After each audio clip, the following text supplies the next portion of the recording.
otwede ampo yankopon ase se ne nso ayeda foforo na yasan edi ahia se nyame ayadom na eduda kwasiada techema no eda bodwem na simogya edi mafurisa na etimi gine na nkroma so a me wudi besi kwan se o se dwumadi efren se Wake Up Africa no yemfa emremo ntene se nyame adom no de nkwa kyede a na ebre no so se Wake Up Africa abibiman yensore no o se etumide se dwumadi ede ebremo na otwetwa mu no yedi nkomo eka assembly efa the 8 Convenant and the 7 Dispensations in the Holy Scriptures na ehon na echeche mu a yanwi enunti efa no se part 1 ene nyame adom odofa poku dankwa ababedu ha sara no de ura Israel nkroma so ababedu ha na kwai so se timi de part 2 no etwa so edemamo me ya odame kodua anam de dwumadi ho chiame na me ka books ahodo no egina bi ho a de bia bohu da ru se obenya bi ato na me ka say Ask Media Training Institute eneboa amedi dwumadi abro Ask Media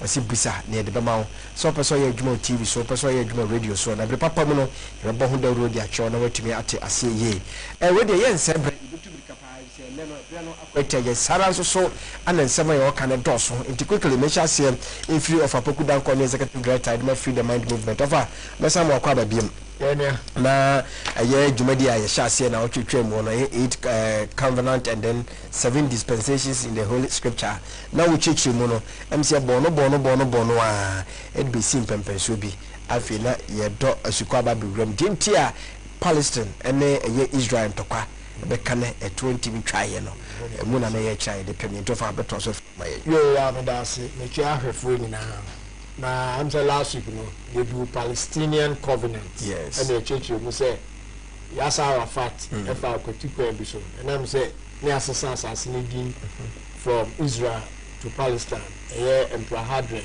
135 AD and unti also fa akotipo bi ma wiase 40 say omuni Palestinians no a asase ne ye o mo dia okay na ya dia fi o mo say na so no na nya no kure in the sense say when to me and prove to the world say Palestinian culture Palestinian language and also Palestinian lifestyle all the Arabs and they no kan o fa no kan won nam wiase kan in some chere amansas will be a meeting and na ya ntro okay so me Arabs now ya be ba Palestinian a hard more because I said me dia dwen sa ko baabi e build e peja enema no ba de pese di ba besi okay o catch you say prophetic in the sense a future event be a during the end times na you can be able say you call captivity no na say mu ya honi asa ba the bedie e dey captivity asem na no okay Deuteronomy 28 63 to 68 and the be kan Deuteronomy 28 verses 63 through to 68. If you can't dispersion for disobedience. Okay. 60 to 68. The best say I for na and no more consider kakra. Enema is low kakra. Okay. I say and it shall come to pass that as the Lord rejoiced over you to do you good and to multiply you, so the Lord will rejoice over you to destroy you and to bring you to naught, and ye shall be plucked from off the land whither thou goest to possess it. Verse 64, and the Lord shall scatter thee among all people from the one end of the earth even unto the other, and there thou shalt serve other gods, which neither thou nor thy fathers have known, even wood and stone. Verse 65, and among these nations shalt thou find no ease, neither shall the sole of thy foot have rest, but the Lord shall give thee there a trembling heart, and failing of eyes, and sorrow of mind. 66, and thy life shall hang in doubt before thee, and thou shalt fear thy day and night, and shall have none assurance of thy life. 67, in the morning thou shalt say, would God it were even, and at even thou shalt say, would God it were morning. For the fear of thine heart, wherewith thou shalt fear, and for the sight of thine eyes, which thou shalt see. 68. And the Lord shall bring thee into Egypt again these ships, by the way whereof I speak unto thee. Thou shalt see it no more again, and ye shall be sold unto your enemies for bondmen and bondwomen, bondmen and bondwomen, and no man shall buy you. Now, dispersion for disobedience. Ya kan nyem bebre ahudwe ni ombekomu e daytime abeka say I ready Kenya anadwo. Edu anadwo so ye Kenya no pam because anopo anadwo ahoche na e ba so do. Na se mo komo ya no e ka me kran kade a chi o. Ye ka me kran kade asa. Wo de me che. Kenya wo ni e wo. Ana wie no odi wie no obeka say e be sad ma friend sushen. That's how the massacre Egypt. A choir may can say, no, will be able, and number so again. The honor a better for born men and born women, and no one shall buy. No one will come and redeem you. The battle, say it on. Obi a mamma Joe, because I saw a dinner on my year. And Nuntina, a dear coin. The Nuntino, and was I can say, future repentance and restoration, and we are Deuteronomy 30. Rebecca 1 to 4. And it shall come to pass when all these things are come upon thee. Saying Kayana do Nina about so here which is true Nina about so say Ekobase. The blessing and the curse which I have set before thee, and thou shalt call them to mind among all the nations, whither the Lord thy God had driven thee, and shall return unto the Lord thy God, and shall obey his voice according to all that I command thee this day, thou and thou children, with all thine heart and with all thy soul. I heard and I said the sixth or Palestinian Convenant. That then the Lord thy God will turn the captivity and have compassion upon thee, and will return and gather thee from all the nations, whither the Lord thy God had scattered thee. For if any of them be driven out unto the utmost part of heaven, from thence will the Lord thy God gather thee, and from thence will he fetch thee. Verse 5. And then 6. Okay. And the Lord thy God will bring thee into the land which thy fathers possessed, and thou shalt possess it, and he will do the good. He will do thee good, and multiply thee above thy fathers. Wow, you better also cross here, Jadam. And the Lord thy God, 6 in a no, and the Lord thy God will circumcise thine heart, and the heart of thy seed, to love the Lord thy God with all thine heart, and with all thy soul, that thou mayest live. 7. And the Lord thy God will put all these curses upon thine enemies, and on them that hate thee, which persecuted thee. So help me God. So nya atenka no say afi de nua ho nsa ba hwehwe yoja no nye se de ma afi so munya sa atenka no na boba dia eno ena me nso be fa mo se me ma na afi bia bibia odi ya bia ko be tuaka because of the and until you can say Palestinian covenant no a future prophetic event. Okay.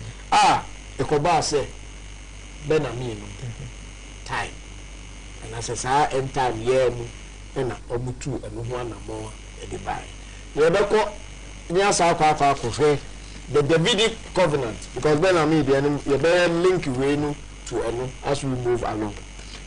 There are 7 covenants and they Davidic. Now what they gonna Ekoba and say ofa Israel so mine and I'm nimbu betuana mo and no koba from Abraham to Moses honor a boy. And if you do baby no say the ba individual David okura ampono the tribe of Judah na free mo ho na akonya no ahensem no ana sa ahimye no ni bibia no ho prote ena ebe free aba enti me no hye ebo say wakonya no da bia no there be a man occupying Zenia also too ebe kenkan kakra Zenia ahefo nso behu Zenia the Davidic covenant no okay the covenant. It is the Davidic covenant wherein God promises that there shall always be a king, as carrier of the seed, to sit on the throne of David. Jerusalem is chosen as the capital of a united Israel, and the ark of the covenant is returned by David, according to 2 Samuel chapter 6, verse 3. Now the Davidic covenant, a Davidic house, that is posterity, family. 2, a throne, that is royal authority. 3, a kingdom, that is sphere of rule. And then 4, perpetuity, that is forever, right? And the apamwa ya Isaiah ni David called perpetual was forever, was a bit tasty, kingly rule. Okay, was David is the enemy. I say King David anoint his son Solomon of his wife Bathsheba as heir to the Davidic throne, according to 1 Kings chapter 1 verse 39, right? And then 2 verse 1 to 4. Solomon rebuilt the temple, and see in 1 Kings chapter 5 and 6. That's right. Right. Solomon and the queen of Sheba begat Menelik. 1. After the death of Solomon, the Israelite kingdom splits, and then 10 tribes to the north, and 2 tribes, Judah and Benjamin, to the south. And then the lineage of kings of the Davidic throne from this point, as promised in the Davidic covenant, is preserved by the line of Menelik 1 until the advent of Ben-Ami. Ezekiel chapter 37 verse 26. David di adie pa na koba say obi ni mfie mu bi na o twa na no na o yese ne yon fa me ba Solomon bra no sham o na bi ama Solomon so by obesi the temple ya also can say magiatu ni de ko meni ani ba so e ho ne ba wo Okay. and you the bonfire is east and I say Jerusalem. Okay. No also the Queen of Sheba, I know a friend of Queen Makida. If you Yemen, hold on bed, and no buy. To buy no so at Solomon once and be the Yansa, the Sika, and Afi, and Mardi Goku, say, listen to and you know, Oba say, Obama Baba Bishra, Ya Israel, and who answer, that is also a Yaku. Oba, no, say so Jeja no ho a Solomon make me aye bibi. It almost share both say for the period no waba Jerusalem waba the palace one o make sure say odin ho be kan e ma dey also di to me say ampa o kan e di mu o so me ma also share both say o so fa o san kan bibia wo palace ano the camera also editing. Now, story no, a court to say. About the better than one when I do say in the last days obey in one corner. And King Solomon or two pokers. Yeah, King the Onyansani. Or to a pokers here, pa Emma, Emma, or make sure say vegetables near you, obey the market in the pan. And say, what are the vegetables prepare? A jar in Sudan. Joya Sam and my instruction say, I am fat jar of water and see Maneno Nempa side is a man. And you only be a quack or that Solomon that one end of the room, no, so that another. I said, no, down and anything to get and already Obano Bay. Obey is like the vegetables, you are fine. Ama said it. The water. And then I told you so, Binian Suano. If you knew one, ordinance akọ so bi ayi mu no esi we free so mo free you da you bu bra so one can tell some can be bia ha also na se su come di me I'm see bibi if you say what boom bra so bia I'm quite na me zu mu bra make one I go ba no who say a different story ni e wa ha Ethiopia Airlines for magazines ya omuta church ebi na chese e bi che na meta media me say media be ba story no ye me de ndi ya wo be kan wa ha na wo say ija so apuma ni che na kan we ya ye jama no na wa ye one so wama details of Queen Makida ndi story Solomon later instructed the queen in his religion. She was converted and agreed to worship the Creator, the God of Israel. When the time arrived for her to return home, Makida informed Solomon. He agreed but ordered a great banquet to be prepared with much food to make her thirsty. At the close of the meal, Solomon asked Makida to spend the night with him. She agreed, but asked him to swear he would not to take her by force. He agreed, but added, "Thou must swear that thou will not take anything that is in my house." Makida agreed, declaring that he had already given everything she could desire. Solomon then instructed a servant to place a vessel of water beside their bed, after which Makida went to sleep. Solomon, however, didn't have a session. As my picture the home in this one now, they need to tell over. However, merely pretended to sleep. The queen later awoke, her mouth dry with thirst. Thinking Solomon asleep, she took the water jar and raised it to her mouth. At that moment, Solomon seized her hand and demanded to know why she had broken her oath. Is the oath broken by drinking water? She asked. Is there anything under the heavens that is better than water? Solomon, someone can know. He replied. Makida, conceding the truth of this remark, freed Solomon from his oath, after which he worked his will with her and they slept together. Oh, so okay. Makida duly returned to Ethiopia, where she gave birth to a son called Menelik. When he came of age, he traveled to Jerusalem to see his father, who received him warmly. Go. Odom. On fire. Warren. Nyansapa. O se bi o yasi pa hu yasi usuana. Tofia kwa. Odom saka bi o medem. Okay. Into your hand over man. Yo, the whole show is on your couple and tribe, religion, beyond the lake. Okay. Say it's like for. We really idea also be to make clear whether Islam, whether Christian, Judaism, whether Hindu, whether Judaism. No.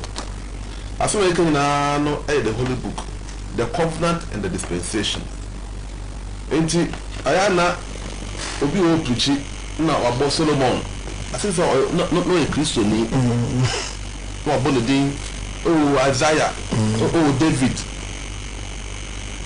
The house a tree nipa dwom say sankofo no the omunye na omunye Christopher. You see as I'm talking to you right now. Say obi say we Christopher say there be o say na be na we money. Na we money there be na we Christian ni. I say two religions now in a true rule the minds of the people today.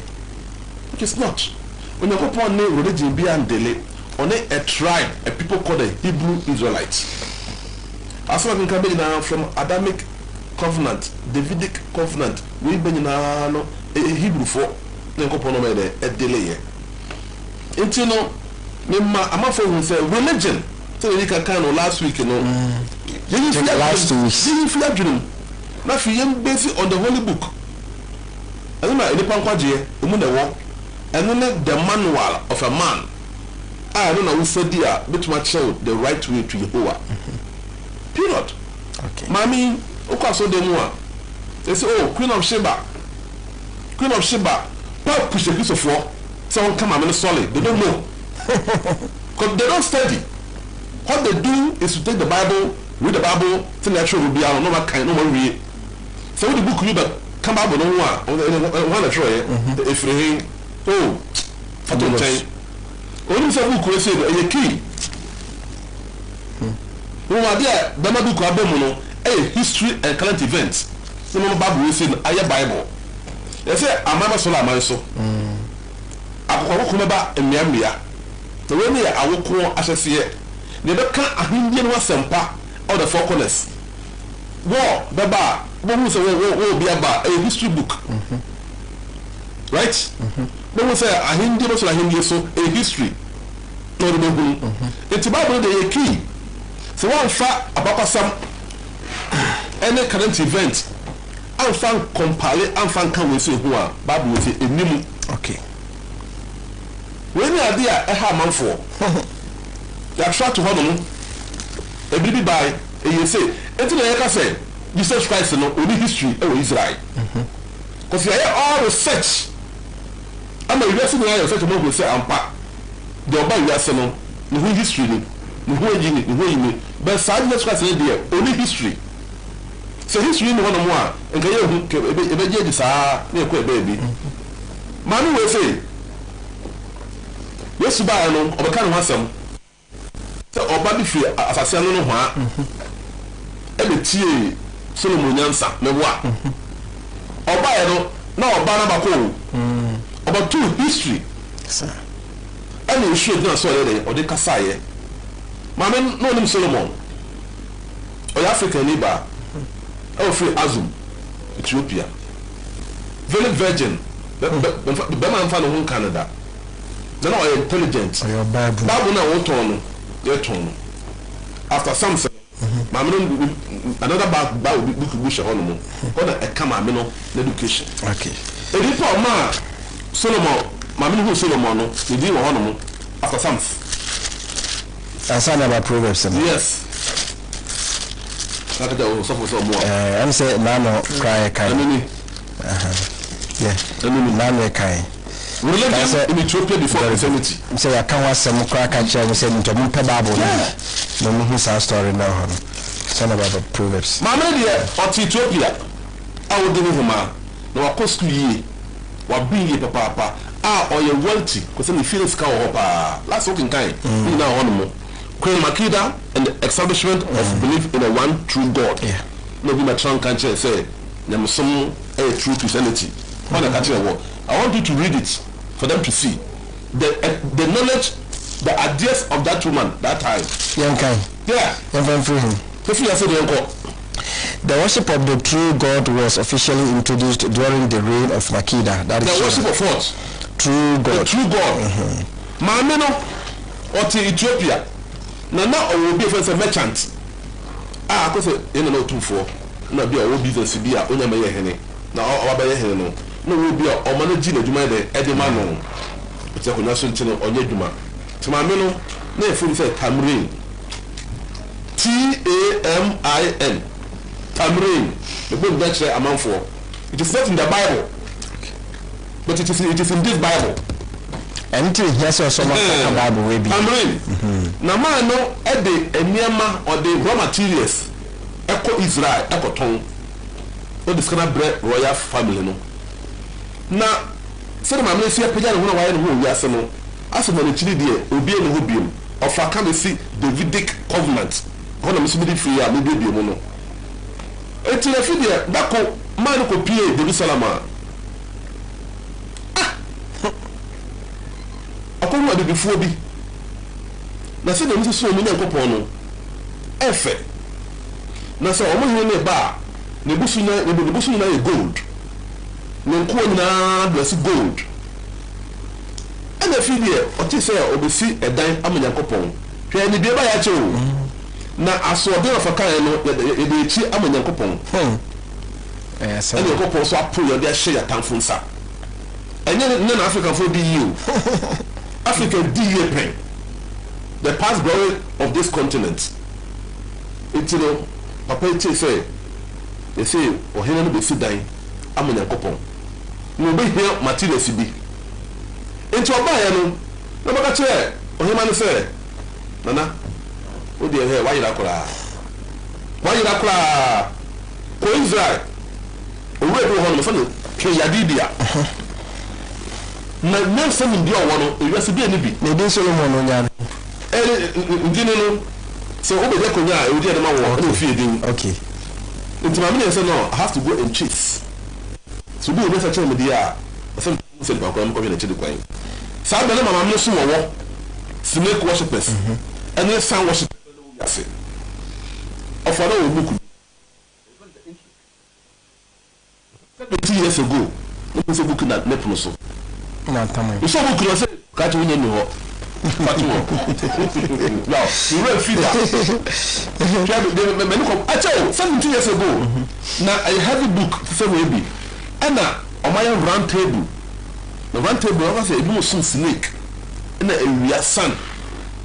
What can we say? We know how, if we say geopolitics. With the man from Fat Babu Mansa. Yeah, my bro. So, if I want to tell you, we are soft skills. And Papa, we see that we know. Mina kwa hiyo ndio bia min kwa he kaka kraba no gwandu no bi no better show it's one of who says na snake worship sun worship e wo hono mo ma me ko du Solomon hono mo no we hu Solomon sabra no ma me ko hu Solomon no ni compound no ma hi fi compound no e ho gold step na ya fra ko Solomon hi fi no e gold okay and Kwana Moya and if you and Kwana did get the royal script is in no dressed with gold. Film a minute or bottom. A brother, no Solomon, yes, Sabbath day. Oh, share it. Mamma become home. I want to have a special place on no walk. Until I'm put one of them. No feed there and you talk also. Tell me what say Israel. You can say Israel near Hebrew near when you back at one. Because the one about Yasemo, on this type of phone and the daily talking kind, Hosea 11:1, or say Israel, me do Israel. And so I can now here try to be on the last side. You can see I feel one of what say you boy bang. If you be solid. Assembly for Sadok, now priest, Bomuta, gold in Kwa. Mammy who be that? Or Ethiopia has to say, oh, who be that? I feel there, Obia Gentile, you know, what entered to the Israel from. I have meant to a bossy, if I'm going to do and I'm there, not so the year. No, some the year, so the year. I am wrong. Be what baby religion, no canny. I feel there, mammy no. Everyone say feel there, Obi bar in Sebo 2 dinner. Life lion. I'm the bar. Obi a solid. One for the minimum to form. To Solomon Ebano. Black man. So what? Very nice man. Lion life dinner. Hebrew or Hebrew Israelite. But son, na kunyum. Eho no ma me who say Solomon onini. Ono ti ko so wo. Osun Sunday worship we are no some. Through enter to the holy Sabbath. The case of dispensations are say Bible we say no. So when you they are untumi ase da. That's why I'm holding a seminar. A holistic seminar. So momra. What you want say? Na fe from fa Hebrew mu. Na mu Hebrew understanding we are. Mon church there e be tane na so ma be dom na mu nya asaso ko kufasa e de magic na mo na so dem no mo e moa mo enti no no na fidi o mo ya osumi na wie ye no asa na so no mo na ma me no e kofie mama say I am overwhelmed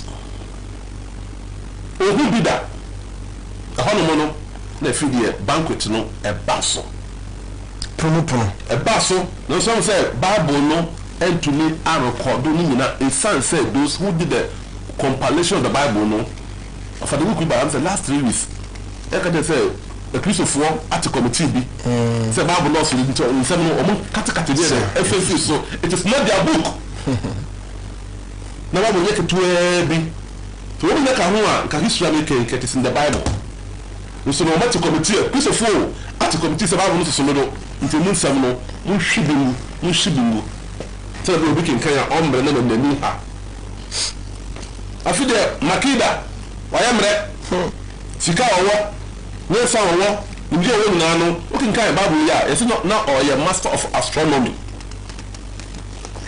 any was formidable knowledge of natural history. Yes. Music and astronomy. Continue. Her knowledge of the world was vast. What it?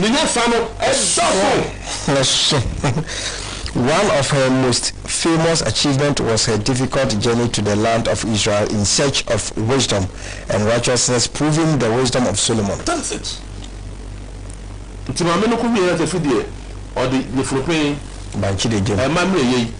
Emma any or Wakama now then. Fun to know the whole such a honor die. Oba no kuta royal seat. Oh, you not about the crew, Ethiopia. Oba Bema, Bacopa, Minilek, the first. Man, no, or Papa Chiquai of a Kayano. I feel here, Obano or the Apmadaka. Any answer for my friend who said Sadok. I come home, no more back to Ethiopia. It's a hidden not true, back to the Ethiopia. Now, book will say, our father or the chairman, the highway of the sea, they did want to see. And the children say, Sana David Akonyano. Now, a few hot that up by Ethiopia, and some of the new company.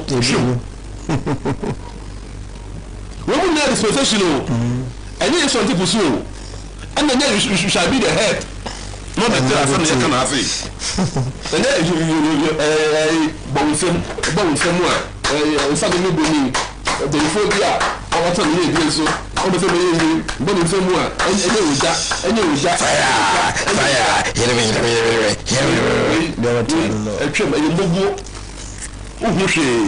Abai kwame the shift from one the time to be on the crew o free atonfo o free mankasim o free asenkwa with the bon one the cheap papai o yare o to say why you so who to get a monton mamre the share tanfo o ya pa be free apenkwa be ko Christian village na in between the first for that atomata forest hold am pa Kana sɛ apa karo ne nante anadwo 9 o'clock gɛn akwahye n'akyi na ɔhɔ yɛ wura nti oni sekanto for so abu ɛna hɔ baako na ɔka sɛ sisa yɛsɛ na kɔla hye wakyi na da sɛ mi bu abae bi mi sɛ na ɔde kɔ dai ɔsɛ me kɔhwe metamfo na me sɛ yɛnkɔ yale furu bia yɛnkɔ gɛn be gi sɛ o yale look at this side Chapel Shiwachi,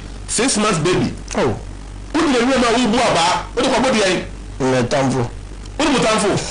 What's the banana day? When you used to hear now, let's see, Yanko. Now, should African for? If you look at them, maybe our papa breaking it down. Dispensation, the Convenant. The can't we saw the woman and cut piece of war a bring. Queen Makida. We are Queen of Sheba.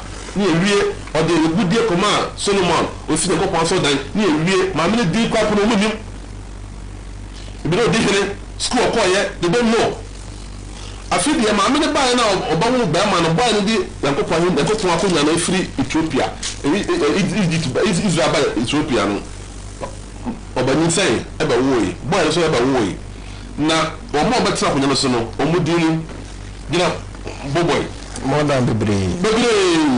Book may say, last week was going to say, Paul Wale. Some book may say, Paul Wale. Now, memo wa hunu okay na wo ya wasa to me so ama me book no so enye fa copy no o mo ka se na ya ba ko fa wo de no yeah o mo ka se o yeah ma toa ti book na bobo bi a shemu Paul Wale this book until I better get down man for say then I have no school with the abo we say from the Hebrew point of view obo say who Bible mu ye pass we nyan kwaji a it's always the Hebrew language and the understanding of the Hebrew so what you mean and then they blind you me dey abre ya e fi do so no do ya fable mano mano yeah the highway of the seed any Boba said Adam said Noah Abraham Isaac David and this year about do so David did this and yes it is about the both from the Davidic seed no one going to see how we have the Davidic covenant yes and Yeshua sorry even James Barnabas Jude and Simon let's come to Yeshua down James Justice that is Titus Justice and Tama Phoebe became what? Became wife of Paul. Nothing can Romans 16. Yes, Paul Wale. Hey, so as for they don't know. Say Paul and can't hear. Paul and Wale that, and I just say that Paul Wale, Tama, Phoebe, Paul Wale no. Romans 16 verse 1. Okay, I say I commend unto you, Phoebe. I said the Phoebe. Our sister, which is a servant of the church, which is at Caesarea, that ye receive her in the Lord as become saints, and that ye assist her in whatsoever business she had need of you, for she had been a sorcerer of many, and of myself also. What? Greet Priscilla and Aquila my helpers. Mana ya ni petro mucho kind of no no ya sole no into osoma no ko jisika bra ko efe bra into oba momoa no minimum see ma no and this history from this holy land book we see the highway of the seed kind of history of the world kind of dispensation by dispensation no so e do say no Paul na me gire for no Phoebe na Phoebe no has to go back to the research of Paul life mamle di show Paul no in sense say Christianity omoni bibia say just only this book no many book dia ka wonti no omo tie Phoebe no utwa so what say wo won say sana Paul na yero no okay it Paul Wale if you ne e dey ko obi o say so bia so on time say bia no we are ready Paul Wale because the rest life of Paul no Bible na record and then the highway of the seed who produce permission not to amount Ethiopia mame no in short abedu Ethiopia the bano abenyini ne papa 2 million dey back to Ethiopia afi there be man no ewu ne baba the fourth king of the throne Emperor Amana Ghana. Yeah. Name Emperor Ama. And the Baya the sea. Emperor Malek the second, Menelik, and Empress Deitu. Okay. His Imperial Highness Iyasu Makia. Sa and the sea the Yekuni Amlak. Yekuni Amlak no. Usura the sea no. And no and the Emperor Haile Selassie. Okay. His last. That is it. And then the one that the 1270 AD. It's a baya na hindi na baba BBC. Mama says na man will say. His Selassie. Yes. And the Bible said the scepter shall not depart from Judah until the Shiloh comes. Until then the hindi no will not otiso. Ana fufi antwata.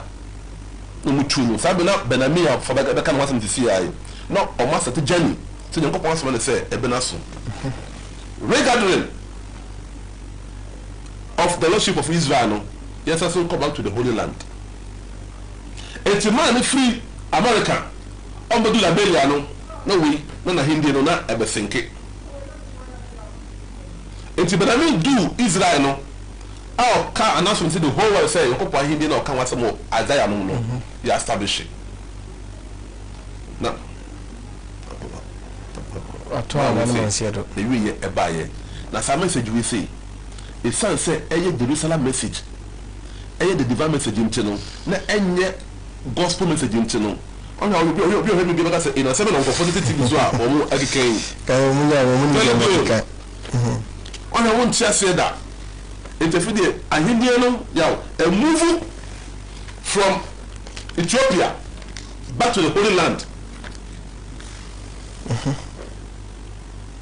me fidie enyo ya abetra so a o si odi hene a me ko panya na etumi gina na ahindie no ene no pani no ta be break it down e de ma yen nti de ma rasafo on se de o ka say hu Islam say oye unyakopon no that's their mistake and it's wrong highly wrong omu hu say ampa David akonya no oteso no obi teso le say unyakopon there be no akonya no oteso no e na unyakopon akonya no oteso we say efiri Israel epi Ethiopia mini like no na se na salasi obaye eno achi no na omu tu no free akonya no so na sit na move to Holy Land back to its root its root and na yakopon adomo ano ahindie no establish na emu sam no na ne tie no mo aka mechi wiase no